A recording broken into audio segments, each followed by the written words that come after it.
আল্লাহ তাআলা বলেন ওয়া কাযা রাব্বুকা আল্লা তা'বুদু ইল্লা ইয়্যাহ। নবী গো, যত ইবাদত করবেন সকল ইবাদত আমি আল্লাহর জন্য করবেন, এটা আপনার রবের ফয়সালা। ওয়া বিল ওয়ালিদাইনি ইহসানা। আমি রবের ইবাদত করার পরেই দ্বিতীয় নাম্বার হুকুম হলো আপনি আপনার উম্মতকে শিখায়া দেন তারা যেন আমি রবের ইবাদত করার পরে আমার হুকুম পালন করার পরে তারা যেন তাদের মাতা পিতার সাথে সৎ আচরণ করে, ভালো ব্যবহার করে। মা বাবার কথা মতে যে জন চলে না, আল্লাহ নবীজির দয়া তারা পাবে না। মা বাবা অতি আপন, মা বাবাকে করো যতন, মা বাবা অতি আপন, মা বাবাকে করো যতন। তিন কথারই সাথী পাইয়া ভুইলা যায়ও না, তিন কথারই সাথী পাইয়া ভুইলা যায়ও না, আল্লাহ নবীজির দয়া তারা পাবে না। কথা কোন ঠিক কিনা?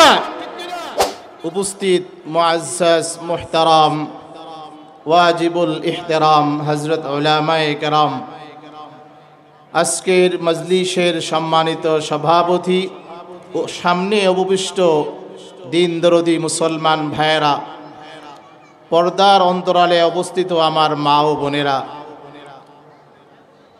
আল্লাহ সুবহানাহু ওয়া তাআলার আলিশান দরবারে কালিমাতুর শুকুর আদায় করছি যে রব দয়া করে মেহেরবানি করে আমাদেরকে মুসলমান বানিয়েছেন। মুসলমান হওয়াতে আপনারা খুশি না বেজার? আওয়াজ করে বলবেন, আপনারা খুশি না বেজার?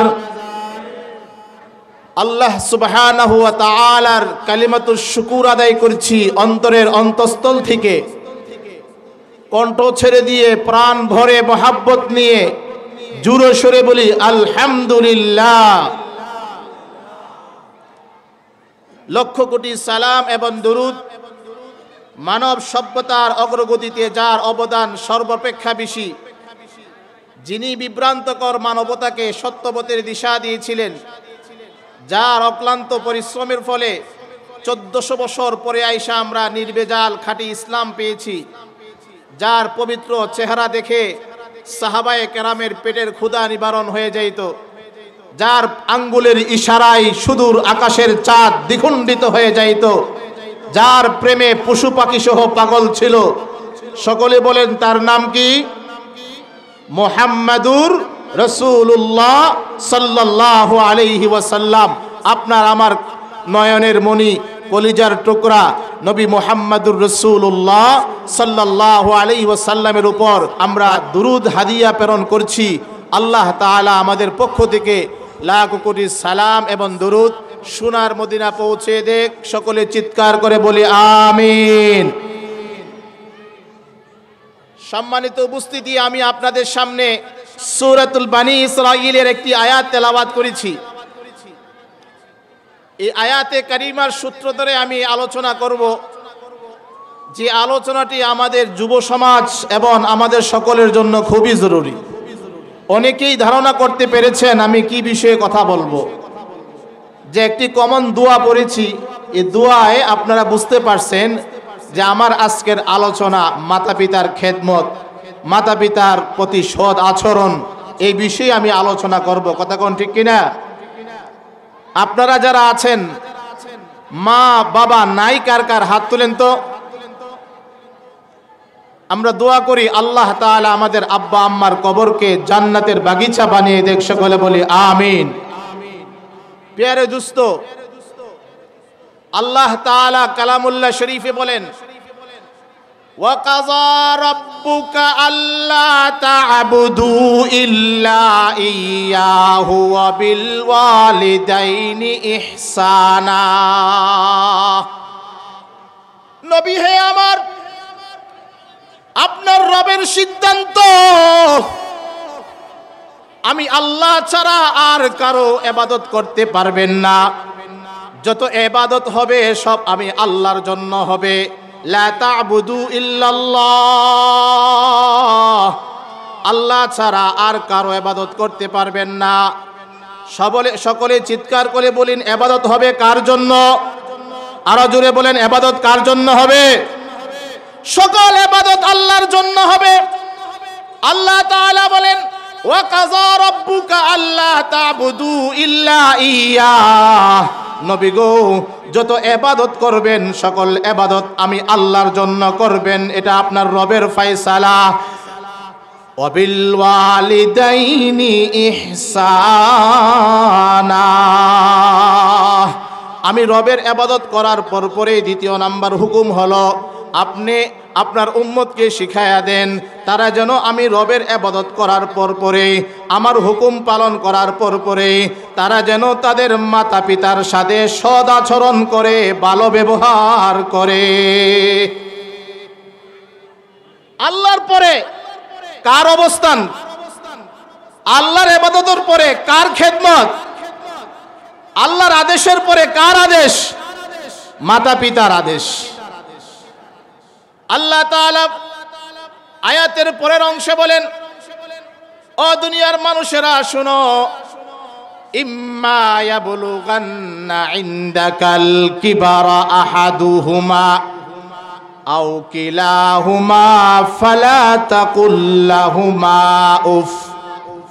ও আমার বান্দারা শুনো, তোমার হায়াতে যদি তোমার মাকে বৃদ্ধ অবস্থায় পেয়ে যাও, অথবা তোমার বাবাকে বৃদ্ধ অবস্থায় পেয়ে যাও, অথবা উভয়কে যদি বৃদ্ধ অবস্থায় পাও, বান্দা হুঁশিয়ার, তোমার মা বাবার সাথে তুমি এমন আচরণ করবা না। তোমার আচরণের কারণে, তোমার কথার কারণে, তোমার ব্যবহার কারণে তোমার মা বাবার মুখ থেকে যেন উফ শব্দটাও বের না হয়। ওয়ালা তাকুল লাহুমা উফ। এমন কোনো কথা বলবা না বান্দা যে কথার কারণে, যেই ব্যবহারের কারণে তোমার মা তোমার বাবা তাদের দিল থেকে, তাদের মন থেকে কইব ইস রে উফ।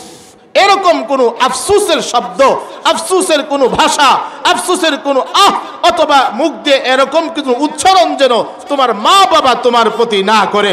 করলে কি হবে? আল্লাহ নবী হাদিসে বলেন, আন বাহজ ইবনে হাকিম রাদিয়াল্লাহু তাআলা عن أبي عن جدي قال قلت يا رسول الله من أبر؟ قال أمك. قال قلت ثم من؟ قال أمك. قال قلت ثم من؟ قال أمك. قال قلت ثم من؟ قال أبوك. হাদিস শরীফে নবীজি বলেন, সাহাবী বলতেছেন, আমি আল্লাহর নবীকে জিজ্ঞেস করলাম, ওগো নবী, আমার কাছে সবচেয়ে ভালো ব্যবহার পাওয়ার উপযোগীকে? আমার কাছে সবচেয়ে উত্তম আখলাক, উত্তম ব্যবহার পাওয়ার উপযোগীকে? নবীজি বললেন, তোমার মা। এরপরে আমি আবার জিজ্ঞেস করলাম, ইয়া রাসূলুল্লাহ, এরপরে আমার কাছে উত্তম ব্যবহার পাওয়ার উপযোগীকে? নবীজি বললেন, তোমার মা। সাহাবী বললেন, ওগো ইয়া রাসূলুল্লাহ, এরপরে আমার কাছে কে সবচেয়ে বেশি ভালো ব্যবহার পাওয়ার উপযোগী? নবীজি বললেন, ও আমার সাহাবী শুনো, আমি তৃতীয় নম্বরে বললাম তোমার মা। সাহাবী আবার জিজ্ঞেস করলেন, ইয়া রাসূলুল্লাহ, এরপরে কে? নবীজি বললেন, তোমার বাবা। ভাইরা আমার, আল্লাহর নবী তিনবার জিজ্ঞেস করার পরেও বাবার কথা বলছেন চতুর্থবারে। প্রথমবার মায়ের কথা, দ্বিতীয়বার মায়ের কথা, তৃতীয়বার মায়ের কথা, 4 নম্বরে গিয়ে বাবার কথা বললেন। ভাইয়েরা আমার, 3 নম্বরে 4 নম্বরে গিয়ে বাবার কথা বললেন। কারণ মায়ের কষ্ট এমন কষ্ট, মায়ের ব্যথা এমন ব্যথা, মায়ের ব্যথা বোঝার মতো পৃথিবীতে আর কেউ নাই। আল্লাহ তাআলা অন্য আয়াতে কারিমায় বলেন, অবসাইনাল ইনসানা বিওয়ালিদাইহি হামালাতুহু উম্মুহু ওয়াহনান আলা ওয়াহন ওয়া ফিসালুহু ফি আমাইনি আনিশকুরলি ওয়া লিওয়ালিদাইক। আমি গোটা মানব জাতিকে, মানুষদেরকে আমি ওসিয়ত করতেছি, নির্দেশ দিচ্ছি, তারা যেন তার মার সাথে ভালো ব্যবহার করে, সৎ ব্যবহার করে, তার মার অধিকার যেন তারা ভালো করে জেনে নেয়। কেন জানবে? বলে এই কারণে, হামালাতুহু উম্মুহু ওয়াহনান আলা ওয়াহন। বলে তার মা তাকে কষ্ট করে পেটে ধারণ করেছে। বলেন কষ্ট করে নাকি? মা যে পেটে ধারণ করেছে এই বিষয়টা সহজ না কষ্ট? কেমন কষ্ট? ওয়াহনান আলা ওয়াহনিন আই যুফান আলা যুফিন, অর্থাৎ দুর্বলতার পরে দুর্বলতা।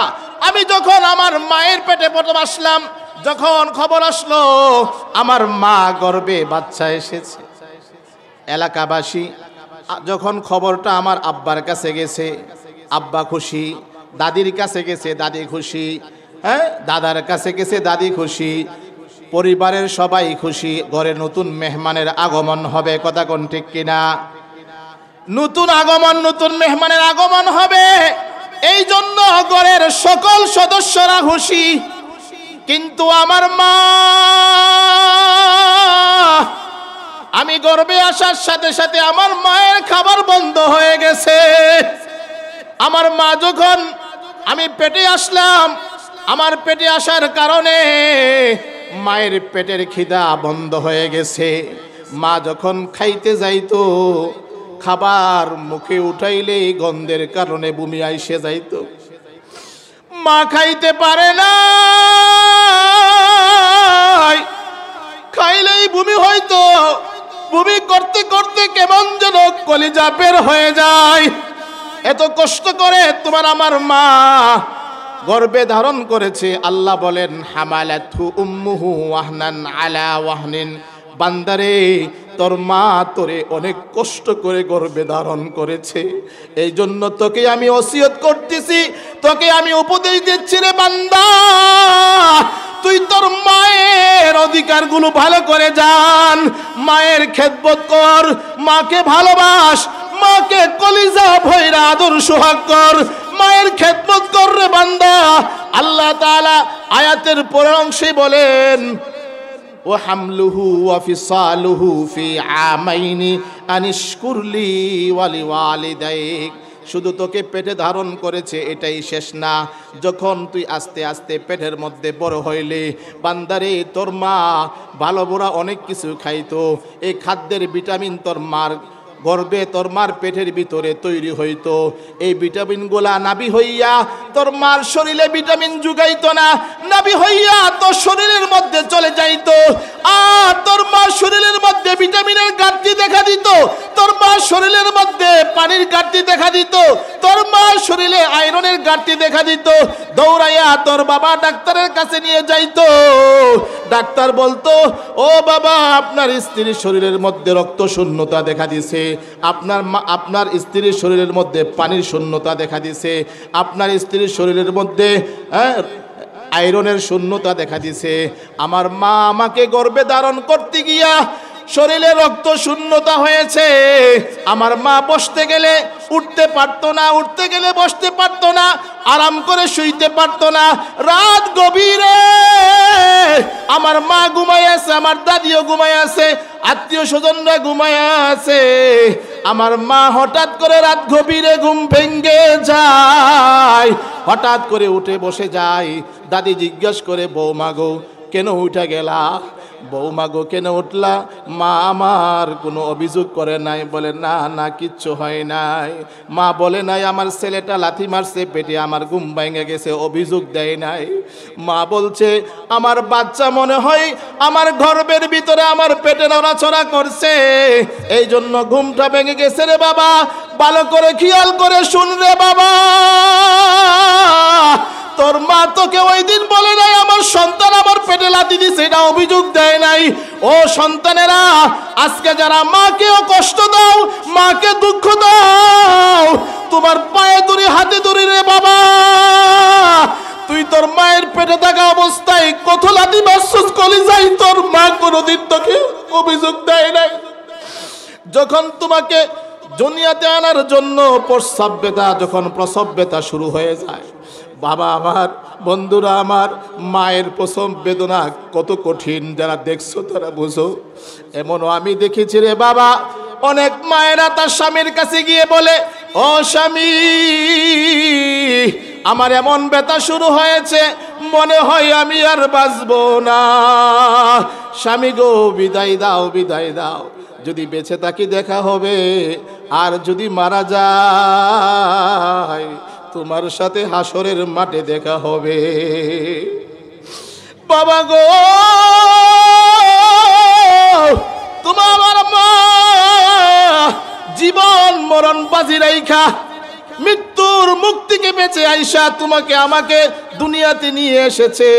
যখন আমি দুনিয়াতে আসলাম, হাউমাউ করে যখন কান্দাকাটি শুরু করলাম, মায়ের রক্ত স্রোত ভাসতেছে, মা কষ্টের মধ্যে আছে।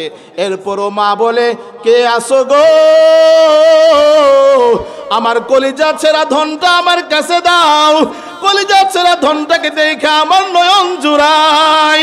মহিলারা যখন সন্তানরা মার কুলে আয়না দেয়, মা আমার রক্ত মাখা চেহারা দেখে মায়ের বিগত দিনের সকল কষ্ট ভুলে যা। কথা কোন ঠিক কিনা ভাইরা আমার?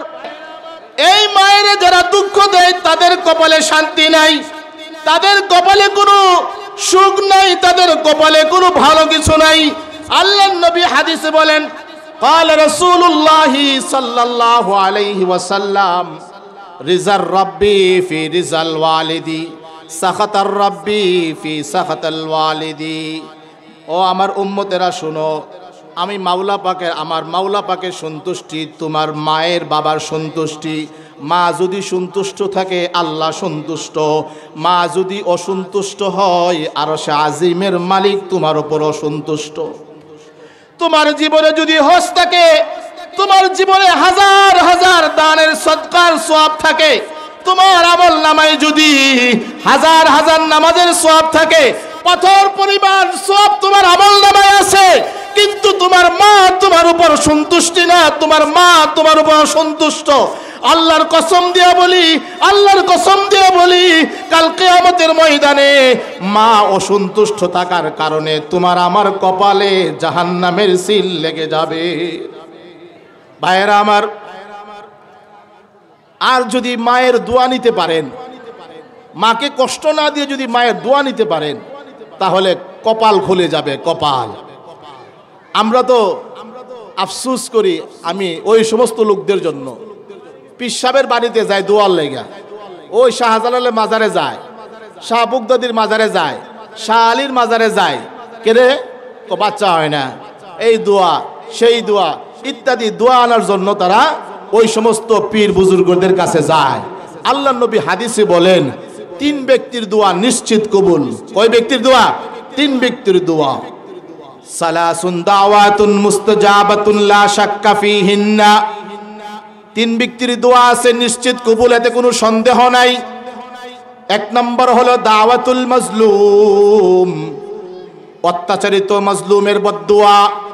যার উপরে জুলুম করা হয়েছে, অত্যাচার করা হয়েছে, এই অত্যাচারিত মাজলুম যখন আল্লাহর দরবারে ফরিয়াদ করে, ফরিয়াদ করতে দেরি আল্লাহ দোয়া কবুল করতে দেরি হয় না। 2 নম্বর হলো দাওয়াতুল মুসাফির, মুসাফির ব্যক্তির দোয়া, কেউ সফরে গেছে, ওই মুসাফির ব্যক্তি দোয়া করলে আল্লাহ তাআলা তার দোয়া সাথে সাথে কবুল করে নেন। 3 নম্বর হলো দাওয়াতুল ওয়ালিদি আলা ওয়ালাদিহি, 3 নম্বর হলো সন্তানের জন্য মা বাবার দোয়া। মা বাবা সন্তানের জন্য হাত তুলে দোয়া করতে দেরি আরশে আজিম থেকে মালিক দোয়া কবুল করতে দেরি হয় না। সুবহানাল্লাহ। বহু ঘটনা শুনেছেন, মা দোয়া করলে যে দোয়া কবুল হয়, আর মা বদদুয়া করলে যে বদদুয়া লাগে, এমন ঘটনা অনেক শুনেছেন। ওয়াজে বেনজিরের মধ্যে একটা ঘটনা লেখেন, এক যুবক, তার খুব শখ হজ করবে, আল্লাহর ঘর দেখবে, আল্লাহর ঘরে গিয়ে তাওয়াফ করবে, মনে বড় তামান্না, মনে বড় আশা। হজের সময় আসার পরে মার কাছে গেছে, মা মা অনুমতি দাও, আমি হজ করতে যাবো। মা বলে, বাবা তোমার আব্বা বেঁচে নাই, তোমার আর কোনো ভাই বোনও নাই, তুমি একা, আমি অসুস্থ, কোন সময় কি হয়, কোন সময় মারা যায় বলতে পারি না। আল্লাহ না করুক তুমি হজে চলে গেলে, আমার যদি মৃত্যু হয়ে যায়, আমাকে কে দাফন করবে, কে কাফন পরাবে, কে মাটি দিবে? বাবা আমি মারা গেলে এরপরে তুমি হজ করতে যাও। ছেলে বুঝছে, কয়েক বছর পরে আবার সন্তান মার কাছে গিয়ে আবদার করে, মা গো, মনে বড় তামান্না, মনে বড় আশা, আল্লাহর ঘর দেখবো, বাইতুল্লাহ গিয়ে হজ করব, আল্লাহর ঘরের সামনে বসে নামাজ পড়বো, অনুমতি দাও। মা বলে, বাবারে, তুই যদি ওখানে গিয়ে ওখানে চলে যাওয়ার পর আমি মারা যাই, আমাকে কে দাফন করবে? আমি মৃত্যুবরণ করার পর তুই যাইস। মা সন্তানকে বুঝায়া না করলো, সন্তান বুঝে গেল।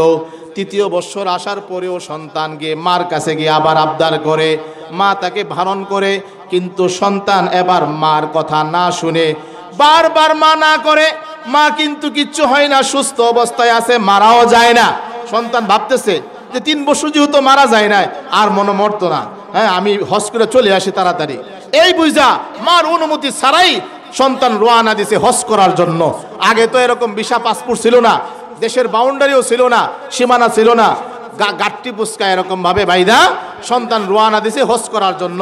মক্কা থেকে বেশি দূরে না, কয়েকশো মাইল দূরে তার বাড়ি, হেঁটেই মক্কা শরীফ যাবেন। তো হাঁটতে হাঁটতে গিয়ে এক এলাকায় গিয়ে তার সন্ধ্যা হয়েছে। সন্ধ্যার সময় কোথায় যাবে সে উপায় না পেয়ে একটা মসজিদে গিয়ে আশ্রয় নিছে। রাত্রেবেলা এখানে থাকবে, ফজর নামাজ পড়ে আবার হাঁটা শুরু করবে। কোন দিকে? মক্কা শরীফের দিকে। রাত্রেবেলা ঘুমায় আছে। এমন সময় হঠাৎ এলাকার মধ্যে শোরগোল শোনা যায়। কি হলো? এলাকায় চোর ঢুকছে। চোর এক বাড়িতে চুরি করতে গিয়ে চোর মশাই যখন চুরিকৃত মাল গুছায়া সারছে, বাড়ির লোক সজাগ হয়ে গেছে, ওইটা দিছে দৌড়ানি। চোর দৌড়ানি খাইয়া দৌড়াইয়া আসতে আসতে কোথাও গিয়া পলানোর জায়গা পাইতেছে না, দৌড়াইয়া আইসা মসজিদের মধ্যে ঢুকছে। তো মসজিদে আগের দিকে কে আসিল? ওই হাজী সাহেব যুবক যে হজ করতে রওনা দিছে, সে আগের থেকেই মসজিদে ছিল, শুয়ে রয়েছে। তো চোর মশাই ওই চুরের মালগুলা তার মাথার কাছে রাইখা সে জানালা দিয়ে পলাইছে। এলাকা মানুষ কোথাও খুঁজে না পাইয়া আসছে মসজিদে, দেখি মসজিদে আছে কিনা। মসজিদে দেখে মাশাল্লাহ ও যে মাল চুরি করে আনছিল মালগুলা এক জায়গায় আছে, আর একটা লোক ঘুমাইতেছে। এখন আপনারা কোন এলাকার লোক কি জানে সে হাজী সাহেব? এলাকার লোক তো চুরের মাল পাইছে এখানে, আর এই লোকটাকে এখানে পাইছে। তারা মনে করছে হেই চুর। লোকজন ভিতরে ঢুকছে, ঢুইকা উঠ, তাড়াতাড়ি উঠ, চুরি করছস, আবার মসজিদে আইসা ঘুমাইছস, আবার এখানে হাজী সাহেবের বান ধরছস। উঠাইয়া ভাই খুব মাইর দিছে, এমন মাইর দিছে মাইরা একদম লম্বা করে ফেলছে। মাইর দিয়ে তারপরে এলাকার কাজী সাহেবের কাছে, বিচারকের কাছে নিয়ে গেছে সালিশ করার জন্য। বিচারক রায় দিছে যে সে তো চুরি করছে একটা অপরাধ, আবার মসজিদে গিয়ে আশ্রয় নিছে, এটা আরেক অপরাধ। কাজী তারে মাথা কামাও এবং গলার মধ্যে জুতার মালা পরাও। যেই কথা সেই কাজ, মাথা কামানো হলো, মাথা মুন্টানো হলো, এবার জুতার মালা পরানো হলো। আর বলে দিছে যে তোমরা একজন ঘোষণা করবা, এলাকায় ঘুরাইবা, বলবা যে এই লোকটার 2টা অপরাধ। একটা হলো ওই লোকের বাড়িতে চুরি করছে, আবার মসজিদে গিয়ে চুরি মাল নিয়ে আশ্রয় নিছে। এই 2 অপরাধের কারণে তার মাথা কামানো হয়েছে এবং জুতার মালা তার গলায় ঝুলাই দেওয়া হয়েছে। যখন উনাকে নিয়ে এলাকায় বের হয়েছে, যুবককে নিয়ে, ওই রাজদরবারের কাজী সাহেবের পক্ষ থেকে নিয়োগকৃত লোক, সে বলতেছে, এলাকার লোক শোনো, এই যে যুবক গলার মধ্যে জুতার মালা, সে তা 500 বাড়ি এক বাড়িতে চুরি করছে, একটা অপরাধ। মসজিদের মধ্যে গিয়ে আশ্রয় নিছে, এটা আর একটা অপরাধ। যুবক ডাক দিয়ে বলে, ভাই রে, এই ঘোষণা দিস না, এই ঘোষণা দিস না, তুই ঘোষণা দে যেই যুবক তার মার অনুমতি ছাড়া হজ করতে যায়, এটা তার অপরাধ। বারবার এই কথাটা বইলা লোকটাকে বিরক্ত করে। লোকটা বলে, আপনি এরকম করতেছেন কেন? চলেন আপনি কাজী সাহেবের কাছে। আবার কাজী সাহেবের কাছে আসছে। কাজী সাহেব, আপনি বলছেন এক কথা ঘোষণা করার লেগা, এই যুবক বলে না, এটা না, তুমি বলো অন্য কথা। কাজী সাহেব বলল, কি ব্যাপার যুবক, কি সমস্যা? বলে, কাজী সাহেব, আমার বাড়িতে আমার মা শুধু একা, আমার বাবা বেঁচে নাই, আমার ভাই নাই, আমি একা। মার কাছে বারবার অনুমতি চেয়েছি হজ করতে যাব, মা অনুমতি দেয় নাই। মার অনুমতি ছাড়াই আমি হজ করতে বের হয়েছিলাম। কাজী সাহেব, আজকে যে আমি চুরি ধরা খাইছি, আমি চোর না, আমি হজ করতে বের হয়েছিলাম, মসজিদে এসে আশ্রয় নিয়েছিলাম। কে চুরি করছে এটা আমি জানি না, আমি একজন হজ পদযাত্রী, আমি হলাম হজে যাওয়ার জন্য রওনা হয়েছিলাম, এটা আমার অপরাধ, মার কাছ থেকে আমি অনুমতি আনি নাই। আপনারা বুঝে থাকলে বলেন, মার অনুমতি ছাড়া হজে গেলে হজ করা যায়? যদি মার অনুমতি ছাড়া হজ না করা যায়, তাহলে দুনিয়ার এই ছোট ছোট কাজ করা যাইব? হ্যাঁ, বউয়ের কথায় মাকে কষ্ট দেওয়া যাবে? ওই যুবকেরা, বউয়ের কথায় মাকে কষ্ট দেওয়া যাবে? আহা, আজকে কত যুবক, কত ভাইয়েরা আমার মাকে কষ্ট দিচ্ছে বউয়ের কারণে। মা বাবার কথা মতে যে জন চলে না, আল্লাহ নবীজির দয়া তারা পাবে না। বলেন সবাই, মা বাবার কথা মতে যে জন চলে না, আল্লাহ নবীজির দয়া তারা পাবে না। মা বাবা অতি আপন, মা বাবাকে করো যতন, মা বাবা অতি আপন, মা বাবাকে করো যতন। তিন কথারই সাথী পাইয়া ভুইলা যায় না, তিন কথারই সাথী পাইয়া ভুইলা যায় না, আল্লাহ নবীজির দয়া তারা পাবে না। কথা কোন ঠিক কিনা? তিন কথার সাথী পাইয়া মারে বলা যাইব? আল্লাহ নবীর সাহাবী আবু দারদা রাদিয়াল্লাহু তাআলা আনহু, আবু দারদা রাদিয়াল্লাহু তাআলা আনহুর কাছে এক লোক আয়েশা বলতেছেন, ওগো আল্লাহ নবীর সাহাবী, ইন্নানি ইমরাতুন, আমার একজন সুন্দরী বউ আছে, সে আমার মার সাথে খুব খারাপ ব্যবহার করে, মাও তারে ভালো করে দেখতে পারে না, এই বিষয় নিয়ে সংসারে খুব ঝামেলা হয়। কি কোন হয় কি না? বউ শাশুড়ির একটা ঝামেলা হয়, এখন কি করব? আমার মা, ওয়া ইন্না উম্মি তা'মুরনি বিতালাকিহা, আমার মা আমাকে আদেশ দিছে বউরে তালাক দিয়ে দিতে। ভালো করে শুনলেন, ছেলেকে তার মা আদেশ দিছে বউকে তালাক দিয়ে দিতে। সাহাবীর কাছে এসে বলতেছেন, আপনি তো নবীজির সাহাবী, এখন আমি কি করব? আমার মা যে বউকে তালাক দিতে বলছে, আমি এখন কি করণীয়? আবু দারদা রাদিয়াল্লাহু তাআলা আনহু বলেন, সামি'তু রাসূলুল্লাহি সাল্লাল্লাহু আলাইহি ওয়াসাল্লাম ইয়াকুল আল ওয়ালিদু আওসাতু আবওয়াবিল জান্নাহ। ও ভাই শুনো, তোমার মা বাবা তোমার জান্নাতে যাওয়ার দরজা। তুমি ইচ্ছা করলে দরজাটা রক্ষা করতে পারো, ইচ্ছা করলে দরজাটা বন্ধ করে দিতে পারো, এটা তোমার ইচ্ছা। মার কথায় যদি বউকে তালাক দিয়ে দাও, মা খুশি হবে, জান্নাতের দরজা খোলা থাকবে। মার কথা যদি না শোনো, বউকে রাখো, মাকে দূরে সরায়া দাও, জান্নাতের দরজা তোমার জন্য বন্ধ হয়ে যাবে। ভাইয়েরা আমার, জুরাইজ নামের এক যুবক, জুরাইজ এক যুবক বনি ইসরাইলের অনেক বড় আবেদ ছিল। হাদিসটি মুসলিম শরীফে আছে। অনেক বড় আবেদ, অত্র এলাকার মনে করেন দেশের মধ্যে সবচেয়ে বড় বুজুর্গ তৎকালীন আমলে। জুরাইজ ইবাদত বন্দেগী করার জন্য এলাকা ছেড়ে সে একটা জংলা এলাকায় চলে গেছে। ওখানে গিয়ে ছোট্ট করে একটা ঘর বাঁধছে, ওই জায়গায় সে নিরিবিলি একাকী ইবাদত বন্দেগীতে সময় কাটায়। একদিন জুরাইজের মা সন্তানের সাথে কথা বলার জন্য জুরাইজের কাছে গেল। জুরাইজ রে, মা বাহির থেকে ডাক দিল। জুরাইজ ভিতরে নামাজে দাঁড়ায় আছে। জুরাইজের কানে মার কণ্ঠের আওয়াজ। জুরাইজ চিন্তা করে, মার ডাকে সাড়া দেব নাকি নামাজ শেষ করব। জুরাইজ সিদ্ধান্ত নিল নামাজ শেষ করে মার সাথে কথা বলবো। নামাজ শেষ করতে করতে মা বিরক্ত হয়ে চলে গেছে। মুসলিম শরীফে আরেকটা রাওয়ায়াত আসছে যে জুরাইজের মা এরকম ভাবে 3 বার তার কাছে এসেছে। 3 বার আসার পরে প্রত্যেকবারে জুরাইজ নামাজে দাঁড়ায় থাকে, মা ঈশা ডাক দে, নামাজের কারণে মার ডাকে সাড়া দিতে পারে না।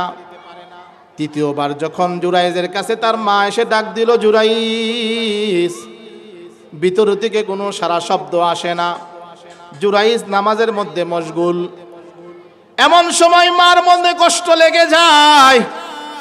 মা ডাক দিয়ে বলে, জুরাইজ রে, তিনবার আসলাম, তোকে ডাক দিলাম, আমার চেহারা দেখলি না, আল্লাহ যেন তোরে বেশ্যার চেহারা দেখায়।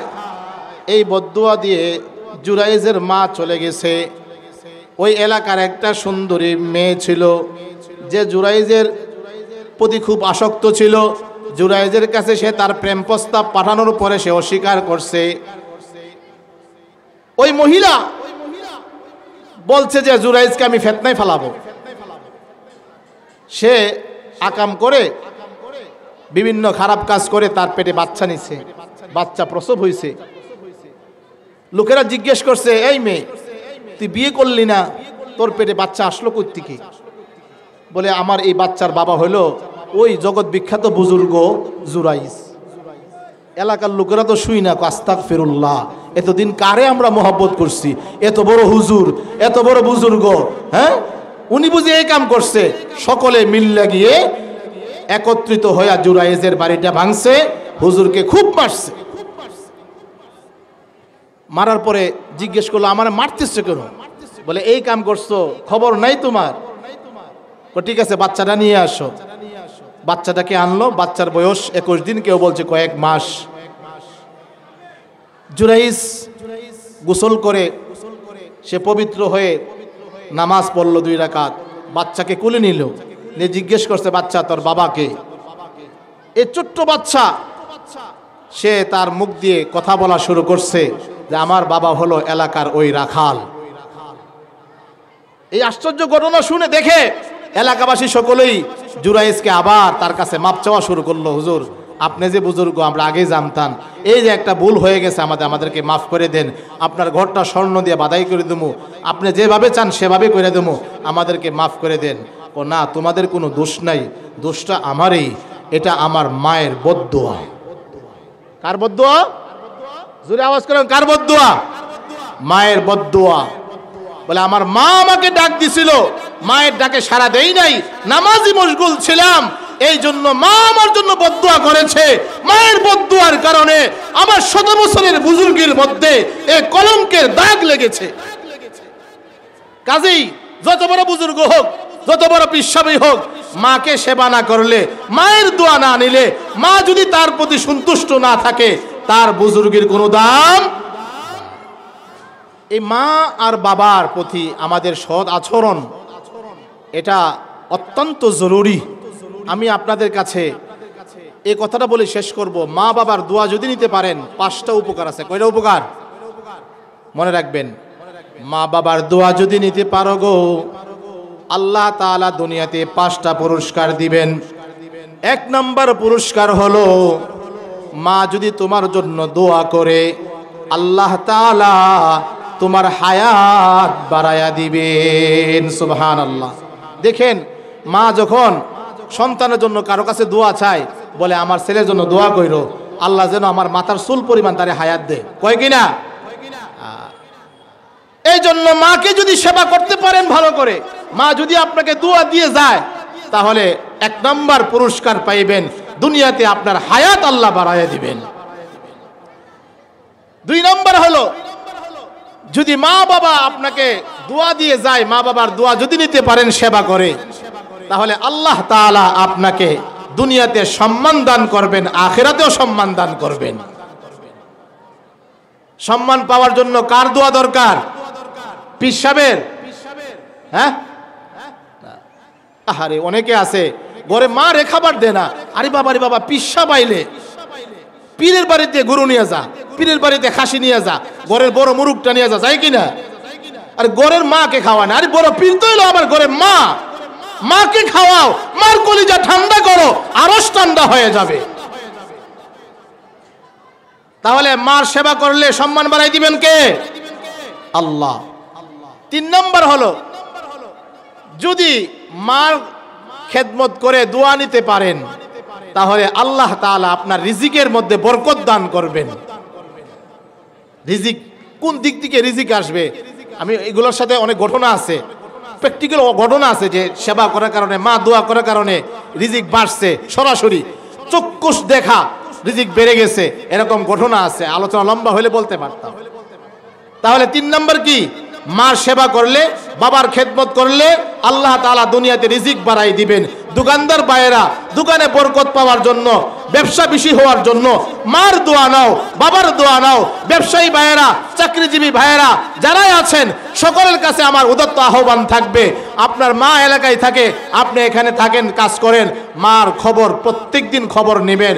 মার সুবিধা অসুবিধা আপনি এখান থেকে দেখাশোনা করবেন, কোনোভাবেই যেন মা কষ্ট না পায়, বাবা কষ্ট না পায়। রাজি আছেন তো ইনশাল্লাহ? 4 নম্বর হলো, যদি মা বাবার খেদমত করে দোয়া নিতে পারেন, আল্লাহ তাআলা আপনার কপালে মরার আগে একবার হইলেও বাইতুল্লাহ জিয়ারত করার তৌফিক দান করবেন। কয়টা কইলাম? 4টা। 5 নম্বর হলো, যদি মা বাবার খেদমত করতে পারেন মন ভইরা, মা দোয়া করে যায়, বাবা দোয়া করে যায়, আল্লাহ তাআলা আপনাকে ঈমানের সাথে মৃত্যু দান করবেন। বলেন সুবহানাল্লাহ। মা বাবার খেদমত করবো তো ইনশাআল্লাহ? আল্লাহ তাআলা আমাদের সবাইকে তৌফিক দান করুক। ওয়া আখির দাওয়ানা আলহামদুলিল্লাহি রাব্বিল আলামিন। মাতা পিতার 14টা হক আছে, জীবিত অবস্থায় 7টা, মৃত্যুবরণ করলে 7টা। মসজিদের ইমাম সাহেবের কাছ থেকে এই 14টা হক জেনে ভালো করে এগুলা বুঝে আল্লাহ তাআলা যেন আমাদেরকে মা বাবার খেদমত করে তাদের হকগুলো আদায় করতে পারে, সে তৌফিক দান করেন। আসসালামু আলাইকুম।